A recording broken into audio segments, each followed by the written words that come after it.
If you are over 50 and you exercise regularly, you walk, you go to the gym, you stay active, and yet you are still losing strength, still feeling weaker than you did 5 years ago, still noticing that your body is not responding the way it used to, this video is specifically for you. Because what I am about to explain is one of the most underdiagnosed and least discussed processes in medicine for people in their 50s and 60s. And understanding it may be the single most important thing you can do to protect your independence, your mobility, and your quality of life in the decades ahead. The process is called sarcopenia. It is the medical term for age-related muscle loss. And the reason I want to start by naming it is that naming something changes how you relate to it. Sarcopenia is not weakness. It is not laziness. It is not simply getting older. It is a specific, measurable, biological process driven by hormonal changes, nutritional shifts, and changes in how the nervous system communicates with muscle tissue. And it begins earlier than most people realize. Research shows that without deliberate intervention, adults begin losing muscle mass at a rate of 3 to 8% per decade after the age of 30.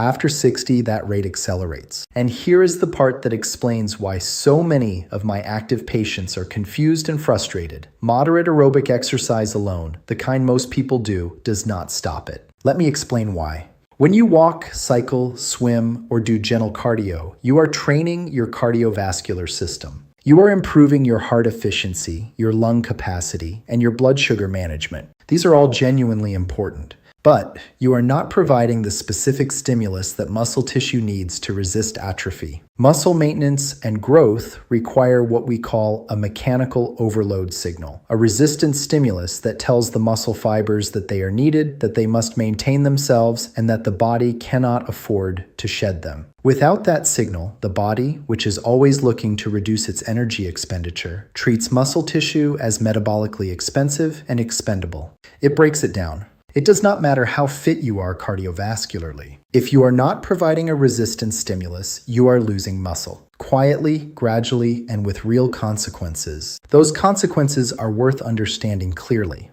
Muscle is not just about appearance or athletic performance. Muscle is your primary glucose disposal tissue, meaning it is where most of your blood sugar goes when it is cleared from your bloodstream. When muscle mass declines, blood sugar management deteriorates and diabetes risk rises. Muscle is your metabolic engine. Lower muscle mass means a lower resting metabolic rate, which means weight accumulates more easily even with the same diet. Muscles surround and support your joints. Loss of muscle accelerates joint degeneration and increases fall risk. And muscle is directly linked to longevity. Grip strength, which is a proxy for overall muscle mass, is one of the strongest predictors of mortality in adults over 55 in the scientific literature. Stronger people live longer. This is not a correlation. It is a robust finding across dozens of large studies. So what is the fix? It has 3 components, and all 3 are necessary. Remove any one of them, and the other 2 are significantly less effective.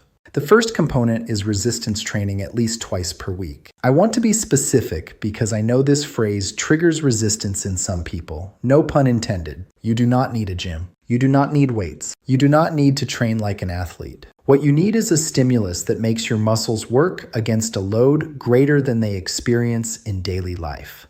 Those can be your own body weight. Squats, wall push-ups, step-ups, seated leg raises, and standing calf raises. It can be resistance bands, which cost very little and can be used anywhere. It can be light dumbbells or water bottles at home. 2 sessions per week of 20 to 30 minutes each. The exercises should feel challenging by the last few repetitions. If they do not, they are not providing the overload signal your muscles need. Start where you are. Progress slowly, but start.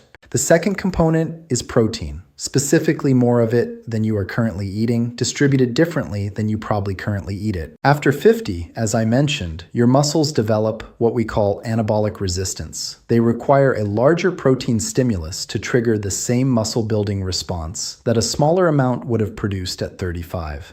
The current evidence suggests that adults over 55 should aim for 1.2 to 1.6 grams of protein per kilogram of body weight per day. For a 70 kilogram person, that is 84 to 112 grams of protein daily. Most people over 55 are consuming significantly less than this, particularly at breakfast and lunch, where carbohydrates tend to dominate. Equally important is distribution. Spreading protein across 3 meals, aiming for at least 25 to 35 grams per meal, is significantly more effective for muscle protein synthesis than consuming most of your protein at dinner, which is the pattern most adults fall into. Eggs, fish, chicken, legumes, Greek yogurt, cottage cheese, these are your tools. The third component is the one most people skip entirely, and it is sleep.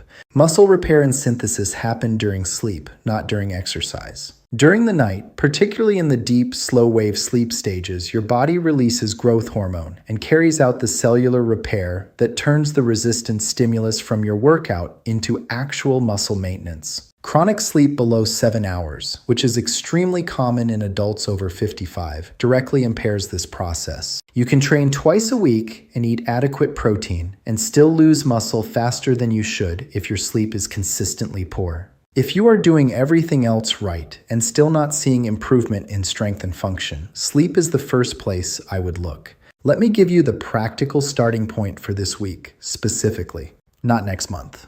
This weekend, on Saturday or Sunday, do 15 minutes of bodyweight resistance exercise, 3 sets of squats, 3 sets of wall push-ups, and 3 sets of seated leg raises. Then on Wednesday, do it again. That is 2 sessions in your first week. At your next meal, add 1 additional serving of protein, an extra egg, a portion of Greek yogurt, or a piece of fish. Do both of those things for 4 weeks before you evaluate anything else. The changes will be subtle at first. A little more energy, slightly less stiffness, a small improvement in how your body feels when you climb stairs. But they are real, they are measurable, and over 6 to 12 months, they compound into something that will genuinely change how you age. Sarcopenia is not inevitable. Stiffness, and it is a process you can interrupt. And the best time to start is now, before the loss accelerates further. Share this with someone in their 50s or 60s who exercises regularly but has never done resistance training. They need this information more than almost anything else I could give them.